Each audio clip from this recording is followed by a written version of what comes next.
Welcome to the April 7th, 2025 meeting of the Wayzata Planning Commission. I hereby call the meeting to order. My name is Blake Cameron, and I am Chair of the Planning Commission. I have just a few words about how to participate in this evening's meeting. If you'd like to participate online, you can join the Teams meeting with the credentials that have been provided. Members of the public may also attend this meeting in person or watch or listen remotely by viewing the meeting on the Channel 8 WCTV and at the city's website at www.wayzata.org/WCTV. Public comment during the forum and/or public hearing portions of the meeting may be provided in person at the meeting in advance or by logging into the Teams call and raising your hand during the public hearing. When your name is called, you will be seen and heard in our council chambers and on the cable channel. You will be asked to unmute and then you may begin your comment. All public comments must include your full name and address. The seating encourages comments or questions about items on the agenda and, when possible, requests that you submit them in advance by emailing publiccomment@wayzata.org, calling city staff at 952-404-5323, or mailing Wayzata City Hall at 600 Ray Street East, Wayzata, Minnesota 55391. Attention, public comment. Next on the agenda tonight is a roll call. Director Sharp, could you please call roll? Thank you, Chair. Commissioner Ankeny. Here. Commissioner Plantin. Here. Commissioner Severson. Here. Commissioner Elg. Here. Commissioner Van Looy. Here. Chair Cameron. Here. Thank you. Next on the agenda is the approval of tonight's meeting agenda. Does anyone have any questions or proposed changes to the agenda? None from staff, Chair. Perfect. Thank you. May I have a motion to approve the agenda as presented? Motion to approve. Elg. Thank you, Commissioner Elg. Second. Thank you, Commissioner Ankeny. Further discussion? All those in favor say aye. Aye. Any opposed say nay. The ayes have it, the motion passes, and the agenda is approved. Next on the agenda is the approval of our consent agenda. This evening's consent agenda consists of two items: the approval of the meeting minutes from March 24th and the approval of the report and recommendation of approval for a PUD concept and general plans at 200 Lake Street and assorted other pieces. Does any commissioner have any questions or comments on any item on the consent agenda or wish to pull an item for separate discussion or action? Chair, I would like to pull B, the approval and report recommendation of the planned unit development Okay, from our consent agenda. we can do that. Anybody else? So we'll just take a vote then on approval of the meeting minutes. And we will, Can we understand why?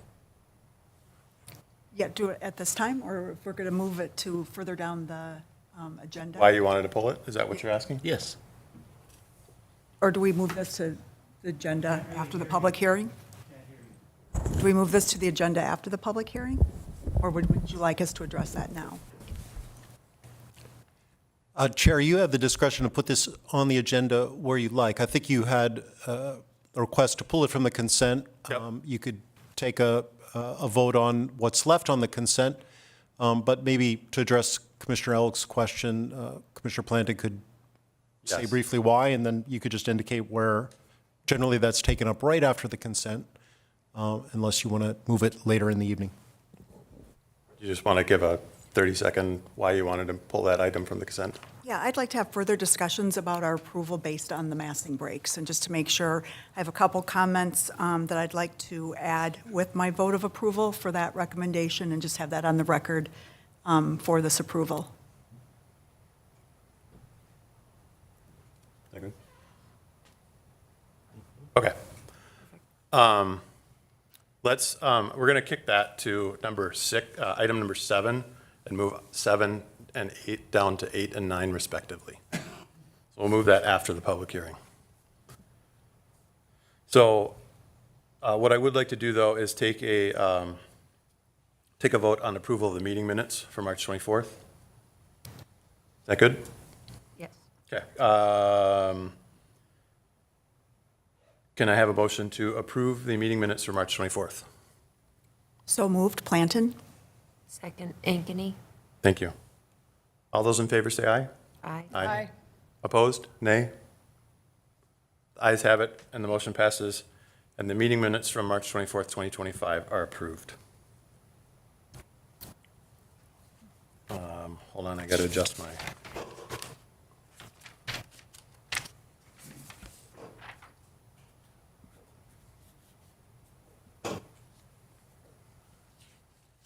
Next on the agenda is old business items. Do we have any old business items, Director Sharp? Chair, no, we do not. I will be revising future agendas. I didn't know to remove sections. All good. Not a practice I was familiar with. No problem. Okay, so then next on the agenda this evening is the public hearing. We have one item on the public hearing, which is 701 Central Avenue. We're going to start that off with a staff presentation. Then we'll go to the applicant presentation, and then we'll have the public hearing portion. So, Consultant Weber, is this you this evening? It is, Chair. Thank you. Perfect. Thanks, Chair and Planning Commission. So the request here tonight is for a monopole that will include, I think I made an error there, it's a private PTE tower. It's the type of antenna they're having for XL to communicate with their equipment in this area of the West Metro. The owner is XL Energy. The applicant is the individual from XL that's here to represent the application. So the project location, this is right on the border of Wayzata and Plymouth.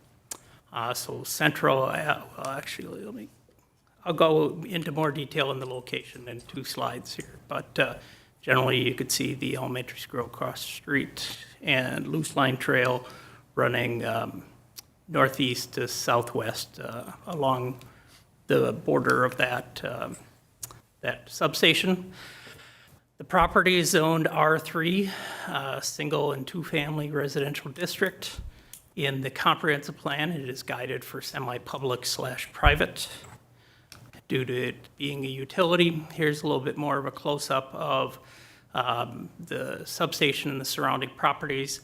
So the border between Plymouth and Wayzata basically runs along the south side of the Loose Line State Trail and then runs generally through the middle of Central Avenue. So across Central Avenue to the east is Plymouth, Loose Line Trail and north is Plymouth. Wayzata is basically south and southwest of this particular site. You could see Harmony Circle there in Wayzata in that single-family neighborhood, Gleason Lake Elementary School directly to the east, and then additional single-family homes to the north and northeast in Plymouth. So here's a view from the street. Behind most of that equipment is a existing shield pole that will be removed, and XL is proposed to replace it with the monopole. We'll get into more detail in the next few slides about that detail. So the process to approve this 140-foot private monopole communications device is the request for a conditional use permit. So the existing conditions, the property there today contains the substation. It actually contains connecting equipment to substation in Medina and 2 separate substations in Plymouth. So this substation takes the high voltage transmission line that's along the Loose Line Trail and converts it to a medium voltage that goes distribution through the community to then substations that, transformers that feed individual homes and businesses. What they're showing there in green is the existing 100-foot tall shield pole, and then in red is the 140-foot tall monopole where they're proposing to install their antennas. So the site area is about 2.14 acres. So the red dot kind of on the top left-hand side of the plan is the monopole that they're proposing to install. It's located closest to Loose Line Trail. I'll go into some of the setbacks here in a minute. But the specific ordinance requirement or ordinance section that they are proposing this conditional use permit is City Code Section 919.02B. And that particular section talks about that there are a number of uninhabitable items that may exceed 40 feet in height if a conditional use permit is issued. One of those listed in that is, it's listed number 5, communication reception / transmission devices. So that is the conditional use permit that they are requesting tonight. Regarding setbacks, we have the R3 setbacks in the middle column, and then the proposed setbacks in the right-hand column. For R3, the front would be Central Avenue. That would a requirement of 20 feet. They're proposing almost 300 feet for that. It happens to be because it's a triangular property. It's actually 2 side yards. But to the south, the requirement, so that's the Harmony Circle neighborhood, the requirement is 10 feet, and they're proposing more than 100 feet. And then to the northwest, towards the Loose Line Trail, the minimum is 10 foot, and they're proposing almost 30 feet. So again, this conditional use permit is addressing the structural height. We already went in detail the code section that allows a conditional use permit for communication, reception, transmission devices to exceed more than 40 feet. The monopole itself is proposed at 140 feet. The antennas would be mounted at 131 feet on that 140-foot monopole. They are not proposing any lighting, and the FAA does not require any lighting for a structure this size. So here's an exhibit that Excel provided to state why they are requesting the 140 feet in height.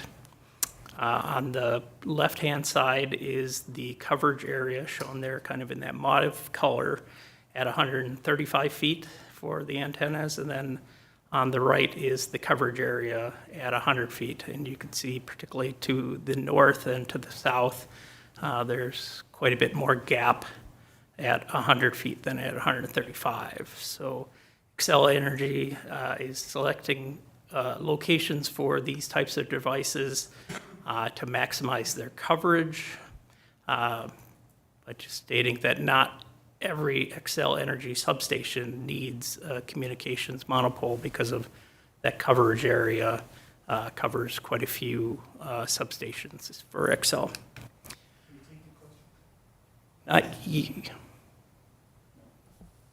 Not during the presentation. We'll have the questions during the public hearing portion. So this was published in the Sun Sailor on March 27th. We sent out a mailing on March 26th notifying all properties within 500 feet. We've received 2 public comments to date. Both of those are at your desks. In summary, one of the comments was asking if other Xcel locations were considered other than this particular substation, and then the second comment letter asked about both potential health impacts and aesthetic impacts. I would state that, I guess in order that you have is probably the first comment letter. That first comment letter was sent to the school district superintendent, but it was included the email addresses of the mayor and a city staff member. So that's why we're including that as a comment letter, even though it was addressed to the school district superintendent. The engineer has reviewed this and has no comments regarding the CUP approval. Should this get approval, the city engineer and the building official will be reviewing the building permit submittal for this monopole. So a couple of the primary questions to consider, these are standards or findings that need to be made for the conditional use permit itself. Is this proposal compatible with present and future uses in the area? Would this proposal have a negative effect on the area? And will this proposal have positive impact upon existing public services facilities? So the next steps, the commission can ask clarifying questions of staff about this presentation. Following that, Excel, the applicant, will come up and provide their comments. You will have the opportunity to question the applicant after that, and then we'll conduct the public hearing, and then finally, after the public hearing, we can have discussion and hear your decision. So the requested action is to, after considering the items outlined in this report and holding the public hearing for the application and discussing the request of the application, the Planning Commission should direct staff to prepare a draft Planning Commission report and recommendation with appropriate findings, reflecting a recommendation on the application for review and adoption at the next Planning Commission meeting. So with that, I would take any questions that the Planning Commission may have. Commissioner Severson? Do you have any idea of how tall those transmission lines are along the loose line? I think it's probably 220 kV line, Yeah, the Excel has stated that those are 100 feet tall. 100 feet. 100.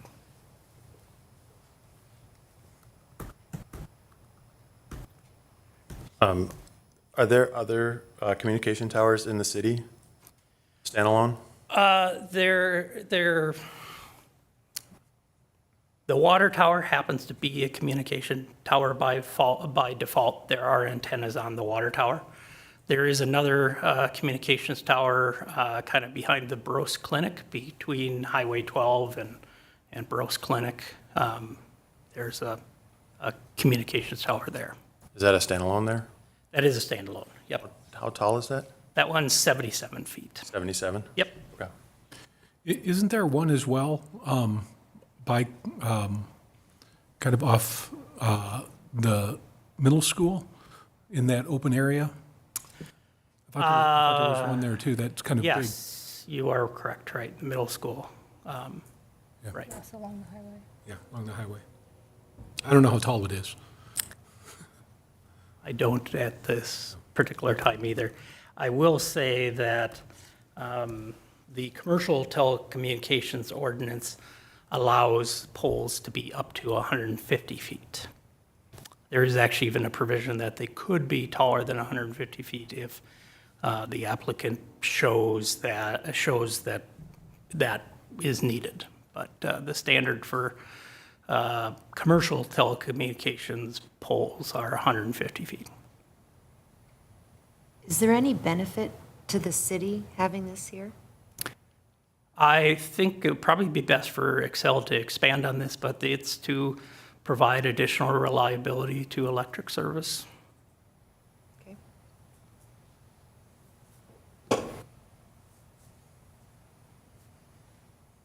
Anyone else? Thank you, Planner Sweber. Thank you, staff. At this time, I'd like to invite the applicant to come forward and address the commission. Please state your name and address for the record, and if you're not, and your role. And we will, did we give them guidance on timing? I did not, but they didn't bring a presentation, so. Okay. Perfect. All right. Sounds like everyone can hear me. Hello, my name is George Wojcicki. I'm with the Excel Energy Siting and Land Rights Department. Kind of my role at Excel is to lead the charge when it comes to cadastral and zoning permitting, as well as dealing with other kinds of land acquisition like easements and purchasing land. So yeah, today here I kind of want to just build on what Mr. Zweber mentioned as far as our project. Kind of the first main point I want to drive home is that this is not really a tower like the ones that you'd see maybe elsewhere out in the countryside. This is not exactly a cell tower in that traditional sense, mostly for the fact that this tower is, or excuse me, this monopole, no one is going to be using it as a cellular network. It will not be used to take or make phone calls.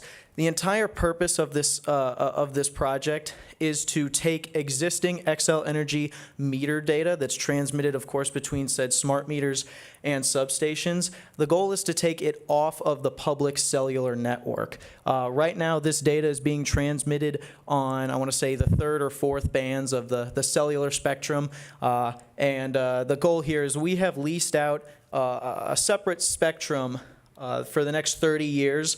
And that's on the 8th band. So right now, all of this customer data that's being transmitted by these smart meters is on the public cell spectrum. And by taking it off that and moving it to a completely separate band of the cellular spectrum, it's a massive security upgrade, not only for Excel itself, but also the customers who have usage data and whatnot from the smart meters transmitted over this network.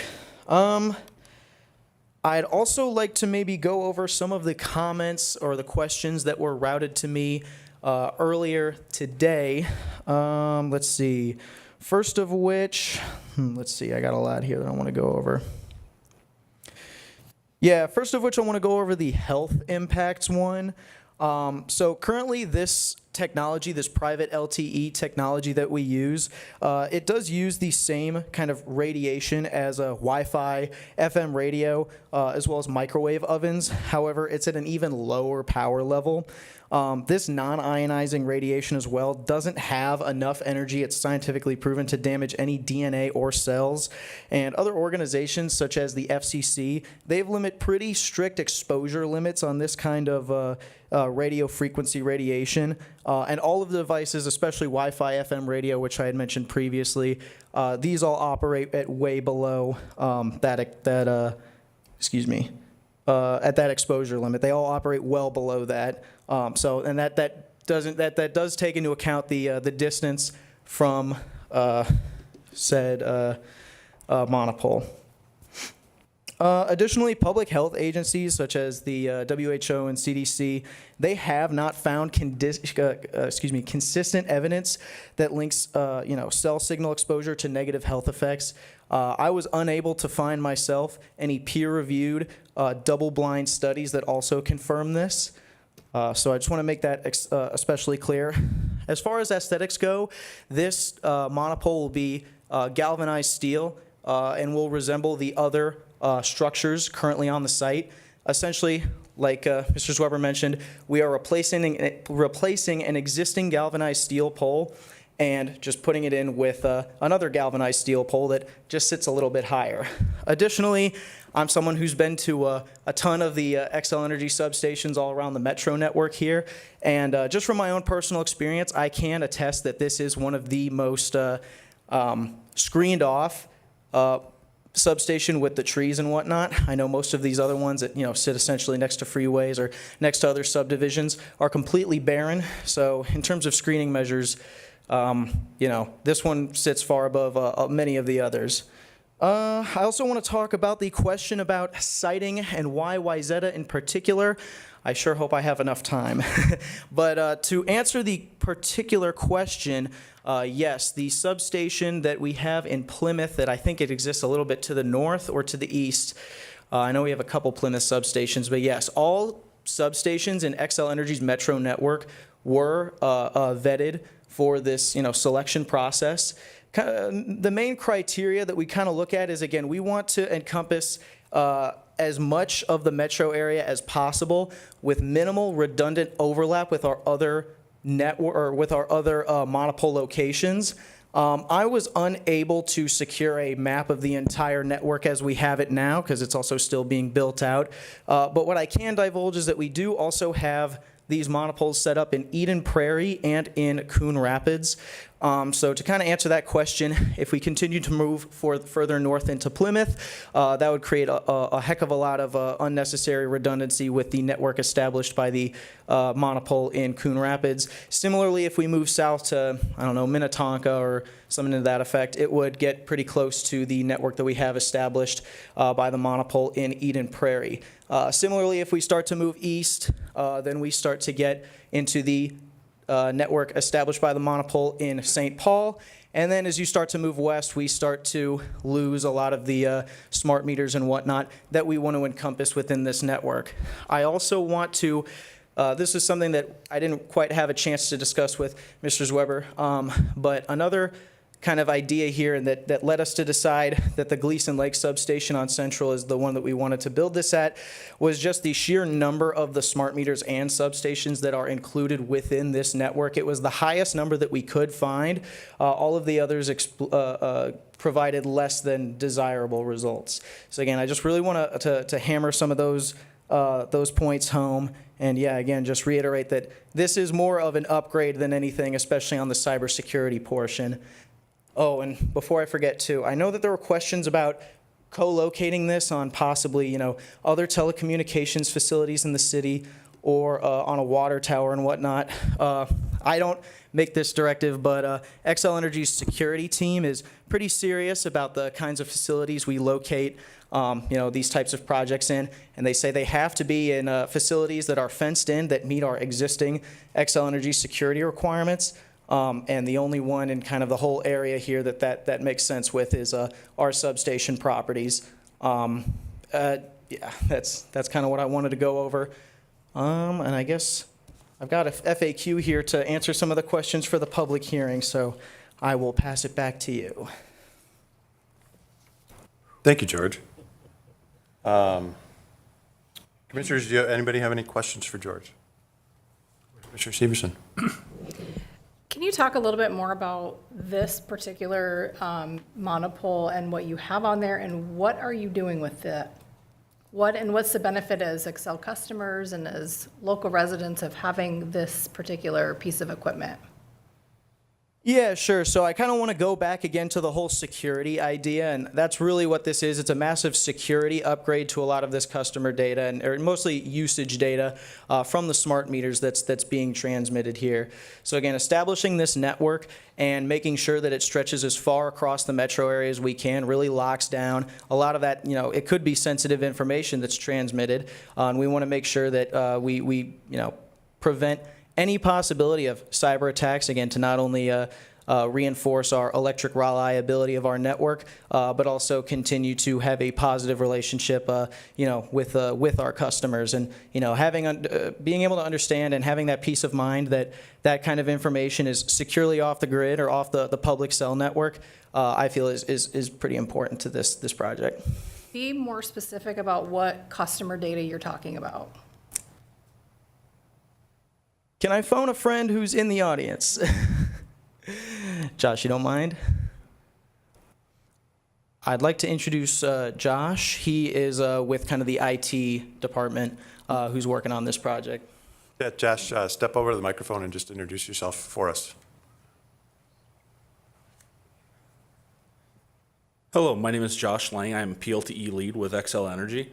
And kind of addressing like your question with what's being transmitted over this, the customer data of the meters, whether it's how much of the usage, command and control, that's obviously a little bit more on the Xcel side than customer facing. So from our perspective, we want to pull all of that off of the customer networks. You might be familiar with Salt Typhoon as of recently, with a lot of the commercial carriers being impacted by hacking and everything else from overseas. That's really what the goal of a project like this is to remove those capabilities.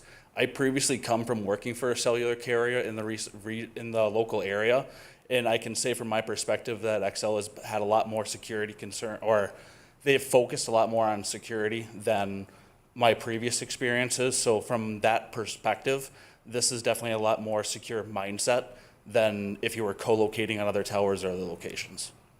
Thank you. Commissioner Ankeny? So you said you have one in Coon Rapids and one in Eden Prairie and then one in Wayzata. Have you thought about keeping the one in Wayzata at 100 and doing another place 100 so we're not going above the existing? Kind of the strategy with this project was to, again, maximize the extent of the network, minimize the redundant kind of overlapping of the networks, while also building as few of these towers as possible. I think also, too, it was shown up a couple slides ago that as you decrease the height of the monopole, the strength and effectiveness of the network drops off significantly. As you can see, with the proposed 135-foot centerline height of the antennas, it's a pretty, almost a perfect circle. Of course, you got some small gaps there as you start to reach Delano, but the deterioration of the network is pretty significant as you, shorten the height of the monopole.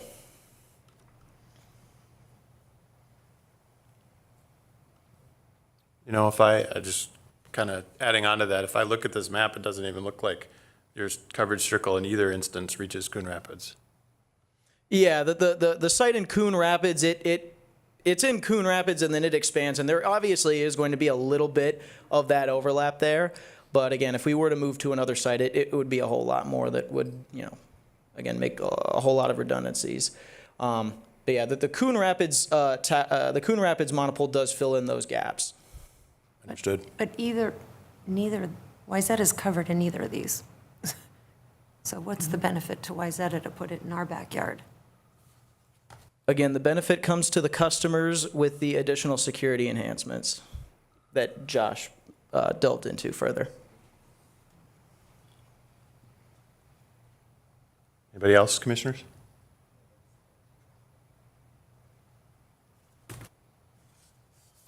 All right. Thank you, George. Thank you, Josh. Appreciate it.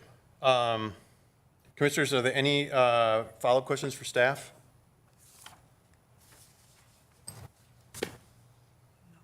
All right. Well, perfect. Then I'd like to turn to the public hearing. Before we begin, I'd like to just make a couple of quick comments. This is the time for us to listen to the community about the requests we're considering. It's an important part of the process that allows members of the public to participate and interact with us and share their perspective with us. Any questions asked during the public hearing will be held until the end of the hearing and may be addressed by staff at that point. With that said, I will now open the public hearing.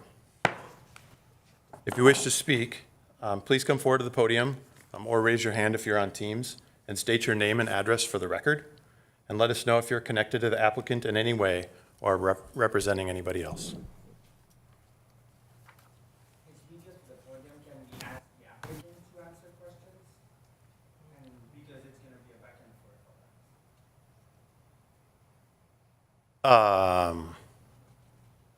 Help? David? Sorry. Yes, Chair. So generally, the way the public hearing works, as the Chair explained, is it's a chance for the public to provide public comment and perspective about the applicant. If you have questions, you can certainly voice them, but the public hearing is not a Q&A back and forth with the applicant or with staff.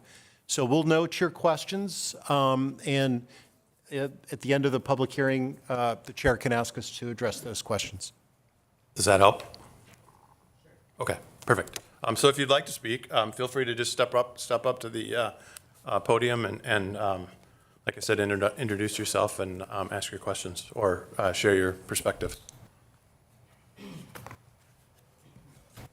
Hi, I'm Lisa Peterson-Nelson, and I had submitted the question about the alternative locations. Because the Plymouth location, as you all know, is like 2 miles away from the Excuse me, Chair, just make sure we get an address from everyone. Sorry. That's okay. Yeah, sorry. Yeah, go ahead. I'm on Harmony Circle, 655 Harmony Circle, Lisa Peterson-Nelson. And the Plymouth location that I think most of you are aware of is the one right on 494 on County Road 6, which is right south of the Home Depot. It's a huge substation. It's been there for a long time. And, the concern would be that our neighborhood is residential, both on the south side of that substation and on the north side of that substation. And it doesn't matter where you would walk within Harmony Circle, and the people who live right there next to Loose Line would certainly see the height of this pole. I mean, there's no question about it.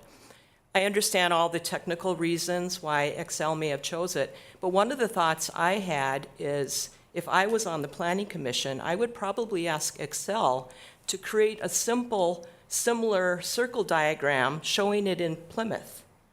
Put the monopole at that Plymouth location, see what it looks like, because that would be just interesting to me to see what does that coverage look like in Plymouth, given that it's a non-residential area. So, you know, people in, excuse me, people on Harmony Circle are worried about their property values, honestly, because if you look at statistics, anytime you put any type of a tall structure in a residential neighborhood, I don't care if it's a power line, I don't care if it's a cell phone tower, you will have people that will come to look at your home when you're trying to sell it and say, I don't like that. And so your property values could decline. Who knows what will happen? Wayzata is a very, you know, popular area. Everybody wants to live in Wayzata. They love the community. They love everything about it. But there's no question that residents are concerned about that pole. And we wonder what other places could that pole be, understanding that we want security, we want all those good things that will come from this new technology, but does it really have to be right there? Does it have to be in that substation? Could it be in the Plymouth substation?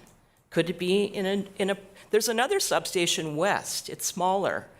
I don't remember the name of the road right now. It's out on 6 if you go a little further west. It's a very kind of undeveloped area still. It's highly affluent, but there is a substation out there on, if you go west on County Road 6. Why not put it there? That would give them even more coverage because it would head into the western burbs that are being developed.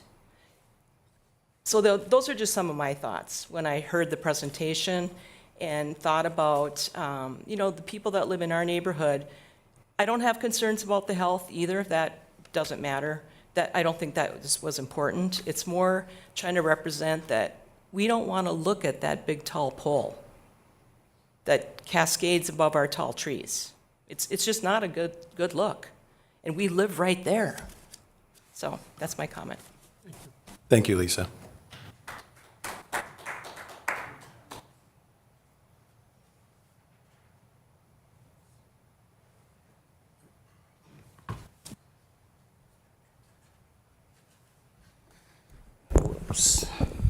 Hello, my name is Gilles Stassart. I also live on Harmony Circle at 660 Harmony Circle in Wayzata. And I have a few concerns to build on what Lisa was saying as well. So I will try to not be too repetitive, but I just want to address what I have on my list over here. So the first one is obviously we already have a power station next to our neighborhood in Wayzata. Over the past 13 years that I've owned this property, it's increased significantly in size already, with them adding additional transformers back in 2016, I believe, and then replacing all of the power lines that are located on the loose line, which now are that really ugly rust color. That's an eyesore for everybody that works on the loose line. So I think that the neighborhood has been really forgiven of what they've done in the past. And I will say the service has been a lot better. 13 years ago, we used to have electrical outage all the time on Harmony Circle, which we don't have anymore. But the main concern comes around the aesthetic impact, and Wayzata is a small town with a beautiful lake, and our neighborhood has small, beautiful homes. You can't even remove trees unless you get a permit from the city. So adding massive towers that everybody can see will definitely, in my opinion, be a negative for the city in its own. It would be, let me see, sorry. Anyways, just about that for it. The health concern, I'm not really concerned about it either, but I did hear from the school that they had been communicated last week, which unfortunately was in the middle of spring break, so nobody was able to receive the communication from Xcel Energy until this morning, which is why the school is not represented. But I do believe that because this antenna is going to be located within 150 feet of the playgrounds of the school, the parents should be given the opportunity to weigh in on this issue as well if they wanted to decide to come to a public hearing if we have another one. And then finally, the alternate solution as well, like Lisa mentioned. I did actually can I come and give a packet to you? Is that okay to approach? Sure. All right.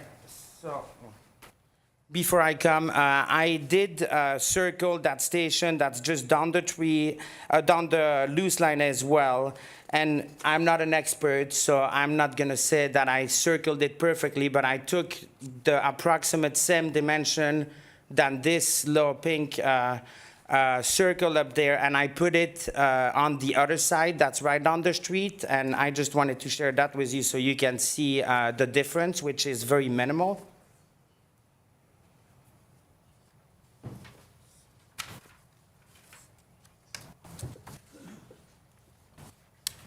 Thank you.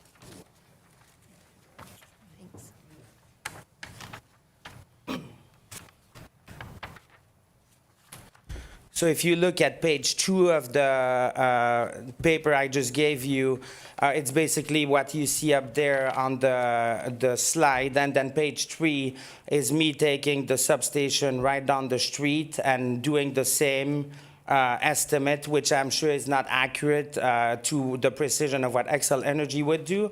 But now that I have the information that they have a substation with that monopole in Coon Rapids, one in Eden Prairie, and one in St. Paul, I really have a hard time seeing how the entire area wouldn't be covered if we put the substation in Plymouth in that other area. And then finally, also to address the same topic as Lisa on the economic impact. So I do have another packet to share with you. It's a study that was conducted in Georgia. So it's not a Wayzata example, but I couldn't find one of those. Right before COVID. And the study was done with a number of homes around the city over there.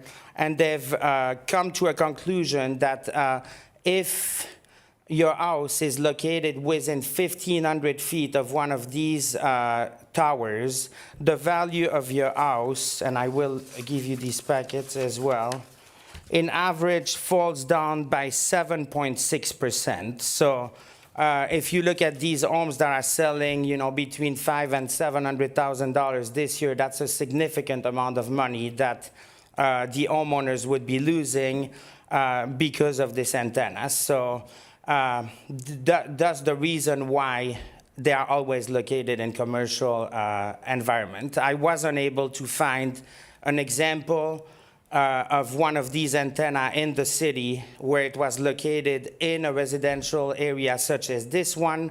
When you look at that 1,500 feet around where the antenna would be located, it's a couple hundred homes that would be affected, and their value would decrease because of that. So I will share this packet on my way out. But anyways, as you kind of talk and decide if you want to move forward with this proposal, I would ask for a couple things. So the first one is to give the school and parents the opportunity to voice their opinion if they decide to, because they weren't able to during spring break. And then also ask yourself, is this something that you want in Wayzata? We already have one that's 100 foot tall. Why do we need a taller one? Thank you. Thank you, Gilles. That's me. Thanks.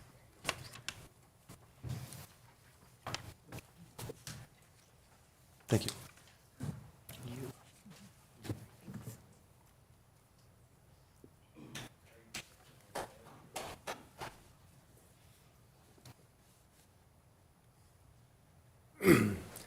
I'm Mike Atikio from 17805 4th Avenue North. It's just to the north side of this in Plymouth.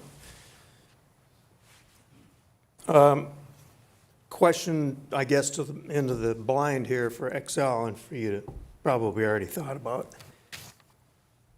What properties are within the 140 or whatever feet it would be would be affected by this if the pole fell. Seems like the windmill question a few years ago was, you can't build it because it'll fall outside your property. What's it look like from the neighborhoods from the north and northwest, which is our neighborhoods? Going to be an eyesore. And is this the highest elevation of a site that they own that they can build into and maybe more rural? So this thing is going to be 40% taller than what's already there. It's almost another half taller. You think there's going to never be a light? You think there's never going to be another antenna on there, and they're not going to upgrade the interaction that goes on out of that pole? I think you're naive if you don't think it's going to get upgraded. Thank you. Thank you, Mike.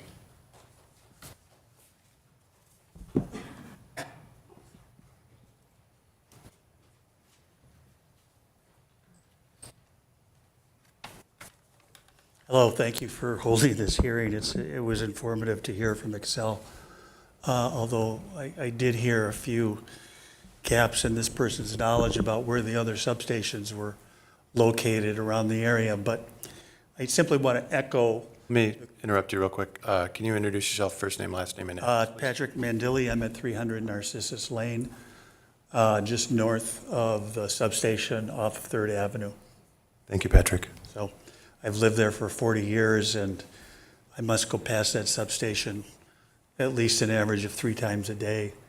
And while you'd think you'd get used to it, you really don't. And I would comment, I got a kind of a lingering concern about the rust-colored poles that are there. I'm sure you've all been to this site, and you've seen 3 new pairs of rust-colored poles. I assume that's taking lines down the loose lines, but those are the biggest eyesores to date on that property.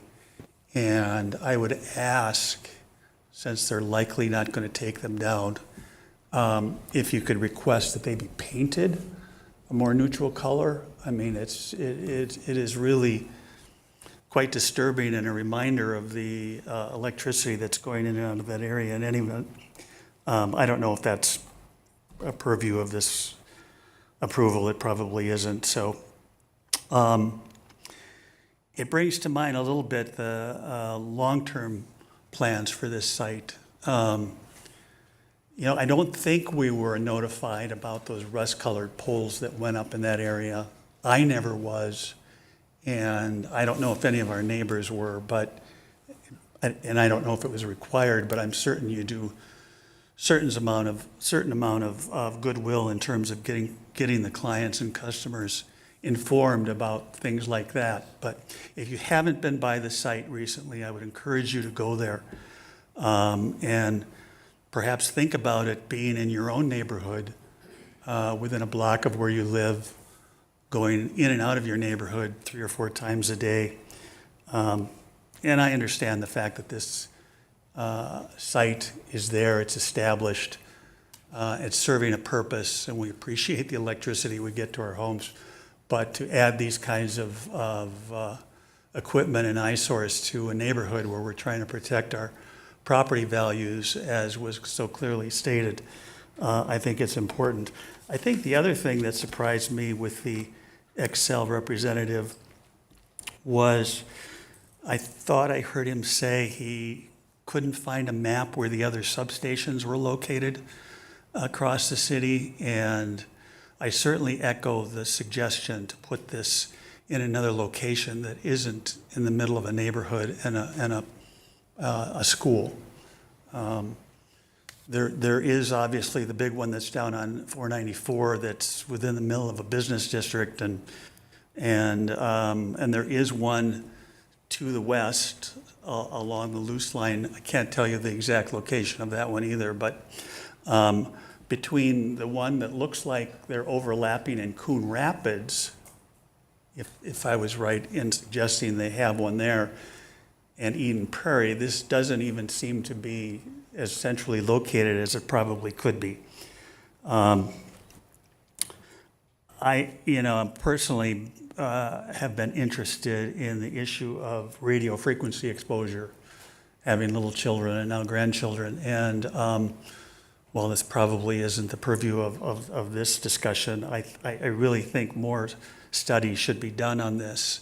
And it's emulating from the power station itself, but also now the communication pole. So it's a concern, and that's why it's a concern to us in our populated area.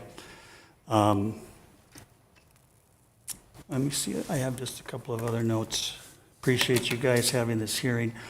How will we be notified of the decision? I could ask. So to address your question, and I think Mike's question, and Jill brought it up too. So just from a process perspective, so that, tonight is the Planning Commission meeting, and then the Planning Commission is going to make a recommendation for approval of the request or denial of the request. Tonight? Tonight we will make that recommendation, and then it'll be on our consent agenda in 2 weeks, where we approve kind of what we started out the meeting with. And then from there, that actually goes to City Council. So we don't actually hold any decision-making power. Okay. We hold a strong recommendation for City Council, but City Council ultimately gets to make the decision on this, and that meeting will be scheduled after our recommendation for approval or denial is fully baked out. Yeah. Does that make sense? Yeah, Okay. that's helpful. You know, it was mentioned, I think somewhere in the letter, that there isn't a home structure within 100 feet of this pole, but I sure hope that's been vetted and shown on the plans, because I certainly believe the people in Harmony Circle and the people across Third Avenue live within a very close proximity to this. If it's not within the center of their home, 100 feet, I'm certain that their backyards and our backyards across the street are within 100 feet of that. And I don't know where that statute sits. In any event, I ask you to consider this as you would someone putting a pole like this and developing a power station within your own neighborhood. I mean, we're there, it's been there a long time, but the development that will continue to go on there, and including this pole, we'd like you to take into consideration as an adverse impact on our living. Thank you. Thank you, Patrick.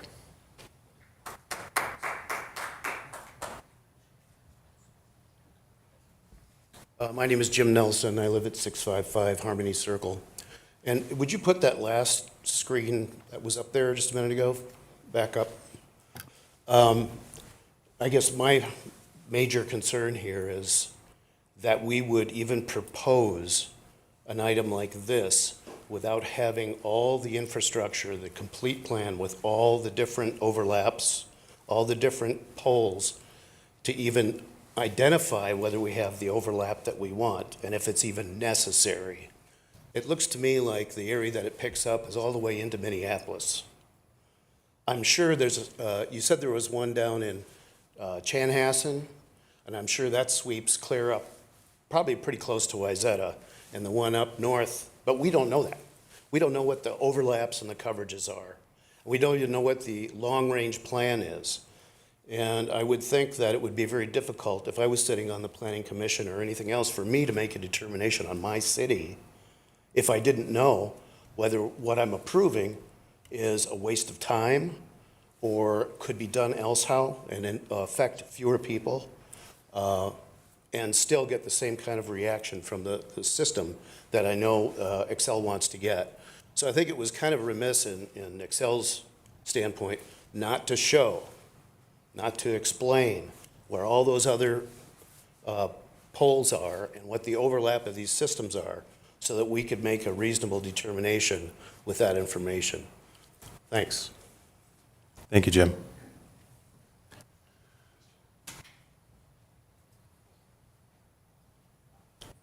Good evening. Bill Muskie, 17825 3rd Avenue North, Plymouth. Thank you for taking our questions. I wish we could do a little one-to-one, but I understand the difference here. Just echoing what Jim just said and what Mike has said on a couple of things, that what what are the options here? We're given one choice, take it or leave it kind of thing. And it doesn't quite make sense to me that there aren't more alternatives to look at. And I'm sure they've looked at them, and I'm sure this is probably the most convenient for them. But I hardly think it's convenient for anybody with a home close to it. And there are more convenient locations that don't interfere with the home value and the aesthetics. So I'm a little confused as to, this is what we want. I hear that, Sue, you asked a great question saying, what's in it for us? What's the benefit? And the security part did not, I guess I wasn't smart enough to understand this, but supposedly a 100-foot tower can't give you security, but 130 or 140-foot could. I don't understand how that couldn't be revamped to whatever technology you have to make that secure. I understand the distance difference between 140 and 100, but I don't understand the security change. It makes no sense to me, and if it does to anyone else, please explain it, because I don't see how that differs. And I can't see why smaller towers, maybe more of them in different areas, wouldn't do the same thing without interfering with property values and aesthetics. So I thank you for taking my questions or concerns, and good luck with your process. Thank you, Bill.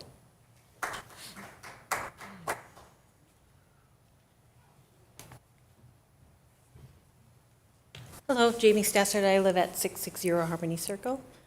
My questions, I guess, are around community benefit. Excel came up here and was talking about the security, but it really just sounds like it's a one-way communication to their applications. So they've kind of failed to really say, other than usage information, what's at risk. Is it address, name? I come from a healthcare industry, so there are certain things you want to keep private, but all they said was usage information. So I would urge the Planning Commission to have them maybe elaborate a little bit more on how that's actually providing a benefit to the citizens of Wayzata.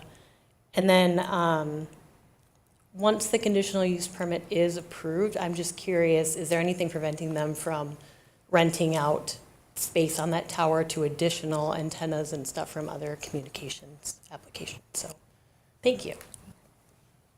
Thank you, Jamie.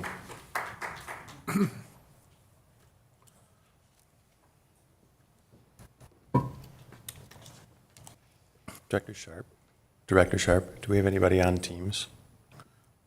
Apologies, Chair, taking down notes. That's okay. We do not have anyone wishing to speak at Teams at this time. Okay.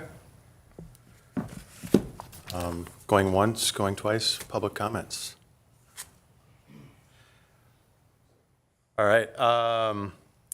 With that said, I will now close the public meeting and bring it back to the commission for discussion. Commissioners, do you have any questions for staff or any questions raised during the public hearing you'd like staff to address? I don't know if it's to staff, but to mirror some of the comments as I read through this, I was hoping that we would have a presentation from Excel that would paint a picture as to why this was the best location, as to why 140 feet is better than 130 feet, is better than 120 feet, is better than 110 feet. And if they had considered any other masking of the pole. If this was the best location and it had to be 140, if they proved those, my next question would have been, I recently came back from a trip to Walt Disney World, and they have a huge cell tower, and it looks like a pine tree. If you look close, you can see it's a cell tower, but when you're driving by, you don't see it's a cell tower. And so I haven't heard why this is the best location. I haven't heard the impact of moving this to a much more commercial location that's a few miles away. I haven't heard why it needs to be the height. I understand if it's higher, it's better for them. Certainly understand that. And I haven't understood what what the impact would be to moving that around. The presentation was basically, this is what we'd like to do. Please approve it. Okay. I have a question for staff, actually, too, kind of along, similar. If they were to use the existing, I think they called it a shield pole, would they need a CUP to put antennas on that?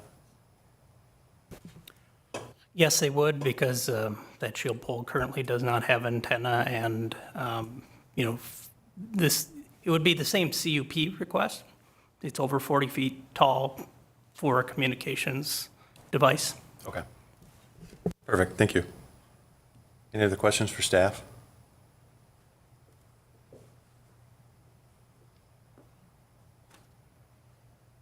All right, since Commissioner Van Looy let us off with some thoughts, anybody else have any thoughts they want to share? Thank you, Commissioner Van Looy. I may have not put it in the right spot, sorry. It's all good, don't worry about it, it's all good. I actually have another question for Excel. Can I ask them? For sure, yeah.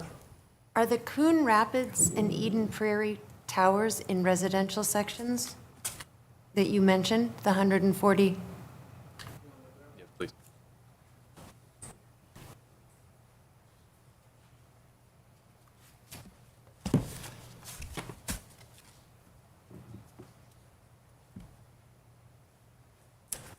Okay, let's see. I know I got a number of questions and whatnot to respond to. So as far as the Coon Rapids and Eden Prairie sites, those ones are actually not located in residential neighborhoods. Let's see. Another one I wanted to clarify, I did not say that I could not find a map. I literally cannot provide a map of the entire network here. So since it's a private network, me being so low on the totem pole, I just do not have the security clearances within Excel to divulge the map of every single individual tower, although I understand why, folks would want to understand that. As far as the transmission line pole, sorry? I'm just going to keep you on task to the question Commissioner Ankeny asked. Thanks, though. I actually Yeah, the have a answer was yeah, follow-up no. Oh, yeah, question. for sure. So you said the two are not in residential? They're not. So we're the first one to be asked at 140 feet in Wayzata to have a residential tower? Trying to think. I know there are others in the... Confirming that, is that correct? I got to think of where the other ones are either being planned or where they, I know we have a couple in Wisconsin, but I don't work on the Wisconsin projects. So we're Those the are first in residential. Minnesota? Anything of any other ones? I want to say yeah. Okay, thank you. I have a question. How tall are the poles in the Plymouth substation? That's just across the freeway that has been in conversation, discussion. Ooh, yeah, I did not perform the propagation studies as far as the actual siting location, so that off the top of my head, I don't know the height of the structures at the Plymouth sub. Sorry about that. Thank you. Anyone else have I don't- follow-up questions for Excel? Thank you, team. Thank you. Appreciate it. Anyone else have thoughts, comments they want to share? I'm not sure we need to lead or bleed on this one. What's Well, that? I think so I'll share. So I work at a utility, work at not a competitor, but a similar company as Excel, on a lot smaller scale.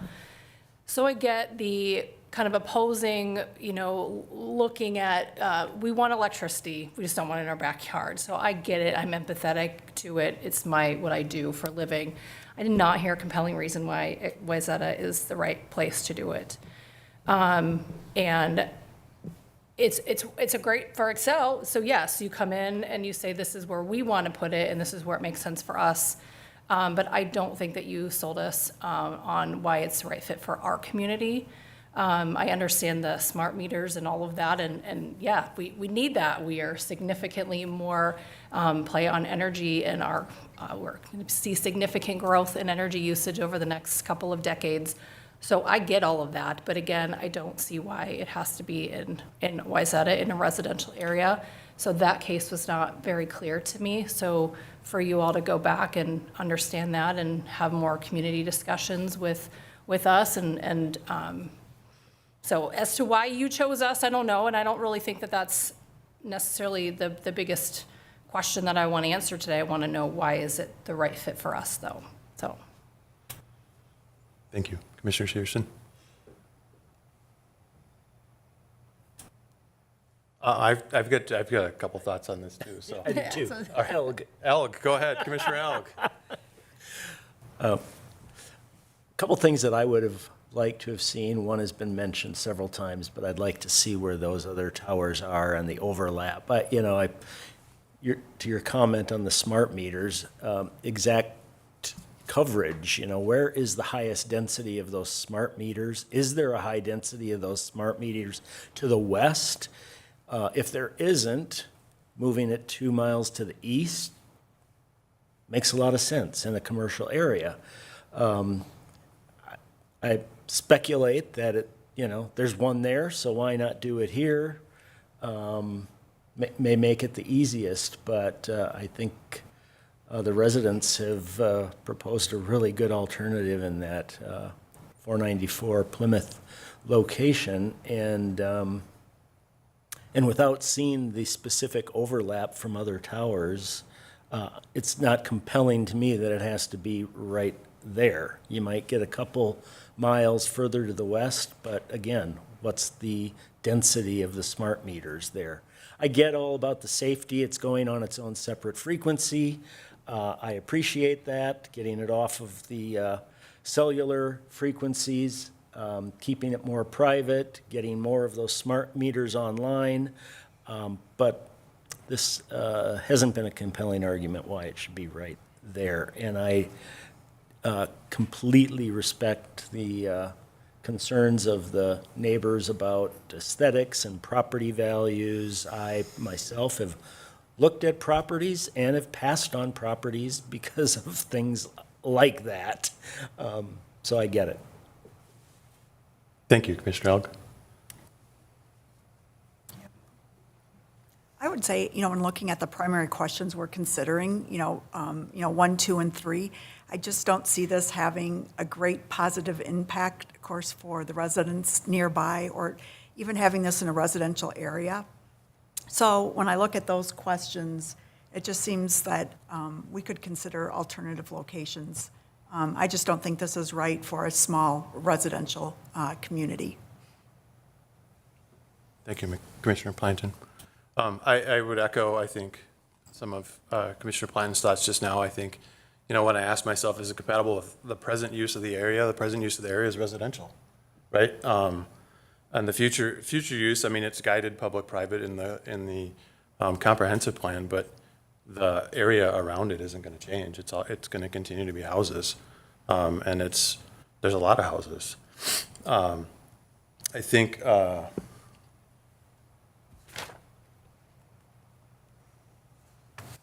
Mr. Stasser brought up impact on property value, potential impact on property value, and I think that's real. I think, maybe slyly one outcome, if property values do decline, maybe that means taxes will go down. But probably not. Kidding. And I think so, and I heard what Excel said about what they want to do with their network. Again, I think what I'd go back to, though, is like putting smart meters in our houses was Excel's decision. We weren't asking for them. They just said, we want to put smart meters in. And so I don't know that this is something that, is really, right, has benefit to us in terms of our public services that it's providing. Does it make their network more secure? Absolutely. But I don't quite understand why. So, and I would also echo the comments of using the Parkers Lake substation, which is significantly larger and located in an industrial area rather than a residential area. I would just add, I agree that should be looked at, and if there's a reason that doesn't work and it has to be this, they have not made that case. 100%, yeah, I would agree. They haven't made the case that 140 is better than 130 is better than 120, and they haven't made the case that this has to be the location. They showed us a map and asked us to approve it. Cool. It sounds like we have a consensus then. Can I have a motion to direct staff to approve a draft report and recommendation of denial of the conditional use permit?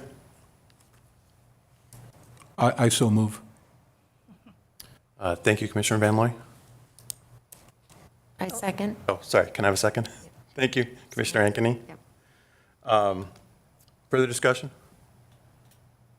All those in favor say aye. Aye. Aye. Opposed, say nay. The ayes have it, and the motion passes. The draft recommendation, report and recommendation will be on the consent agenda in our next meeting in 2 weeks, and after adoption, will go on to City Council for their consideration. Thank you to the applicant, Excel, staff, and members of the public for coming tonight and your participation.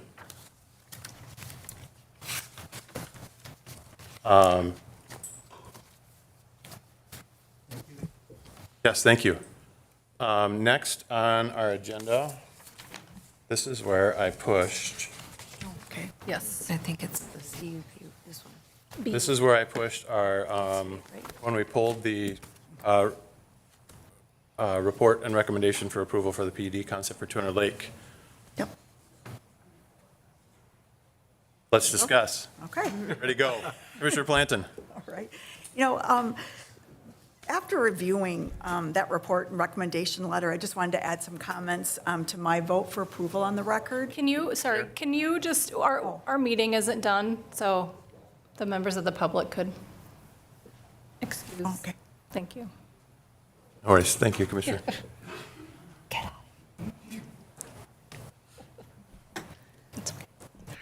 I have so many notes here. You know, just after reviewing the report and recommendation letter further, I just wanted to add some comments to my vote of approval for the record. I did vote in approval for it, but that was in, with modifications. And they are very important and significant modifications. So much so that if they were not in place or we did not include them, I would not have voted in favor for the application. That condition and modification in this application is to conform with the design standards for massing breaks. And these are full massing breaks. And I would argue more that, you know, in our design standards for this district, without these significant modifications to that building, it fails to meet the criteria for our PUD consideration. In no instance does architecture of detailing mitigate a 750-foot-long building, and it does not evoke charm. Also in our comp plan, we state that, you know, we are stewards of our most important asset, and that's Lake Minnetonka. And I would say that without those massing breaks, we are not good stewards of the lake. Our designs, you know, standards for the Lake District or Lake Street say that we have to protect the view to Lake Minnetonka, and I would argue that the view from Lake Minnetonka is equally as important. And I would just like to have that stated with my approval. Comments So can I ask you a question? Was there something missing from the draft report, or was there? No, I just want to make that clear that I think they are that important, that if they are not observed, and I feel that strongly about this application, and that even with some of the massing breaks that we proposed, we are still not addressing the views from Lake Minnetonka. We are to Lake Minnetonka, but I just would like to have those comments in the minutes and on the record.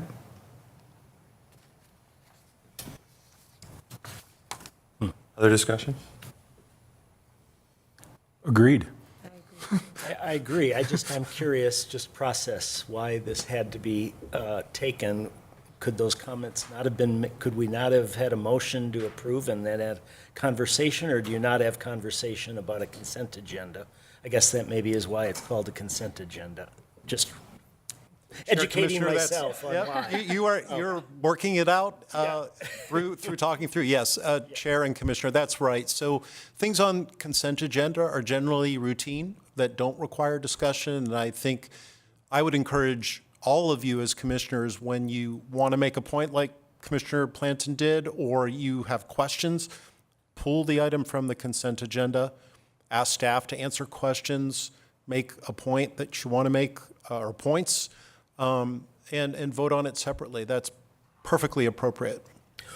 What does this do in terms of, does it have to come back next meeting on the consent? No, agenda again, or- no, this is just, now you will take action on this. When the question is called, the chair will entertain a motion to approve the draft report and recommendation or adopt it as presented. And you will have, after a motion and second, you will have further discussion, so you could also chime in there if you'd like. If you want more discussion. I think Commissioner Plantin brings up a good point, though, Director Sharp. And if we could get a workshop together to talk about design standards, I think that'd be good. Because we really haven't addressed anything anywhere in the views from the lake, right? And that obviously would not be applicable to this piece, but I think going forward, I think design standards need to incorporate that element as well. So, Well, and I think 2 weeks ago, Commissioner Schweiber said their interpretation of the design standards was different than the view that the developer had in terms of, you see the images and you see a masking break that's through the building, but the language says at street level or whatever, so I think we need to clarify that, and For sure. I don't know if that's part of the conversation you're talking. yeah, I think that gets looped in there too, I think. Then it can be very clear to people who come afterwards. So again, I guess in terms of process, right, we're capturing changes to what we normally would have approved as a, so does it get pushed to the next week, or how does this work? So so from a process perspective, and City Attorney Schelzel, if I get this wrong, correct me.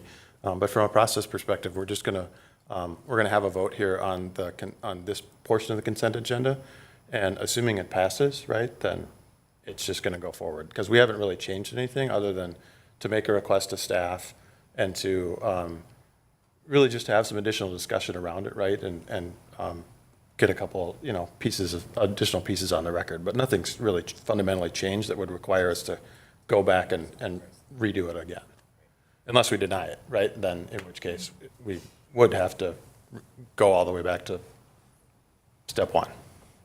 And in this case, we're not changing anything on the recommendation or the report. It's just pulled for further comment and clarification. Yes. Okay.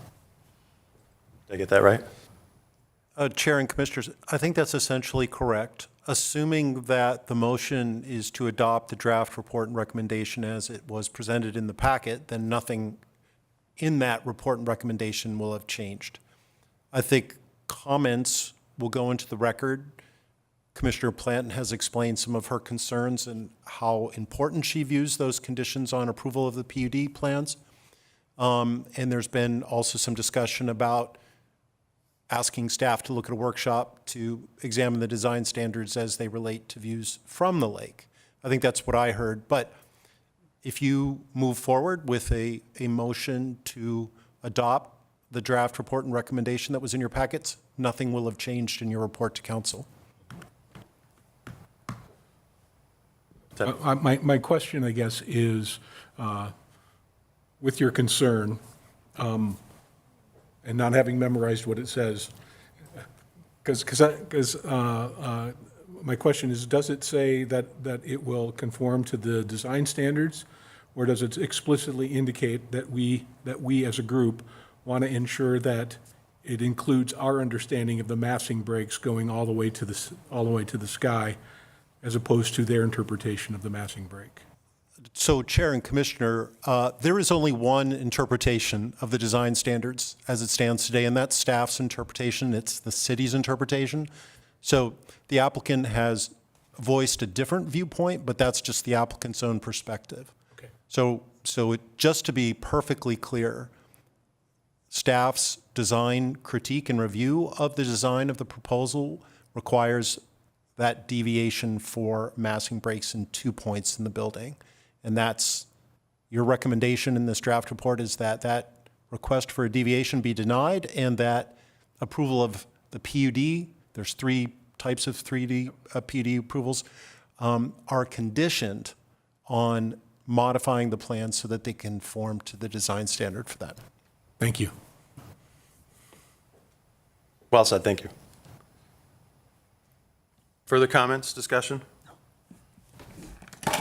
All right, I gotta find my script, sorry. Can I have a motion to approve the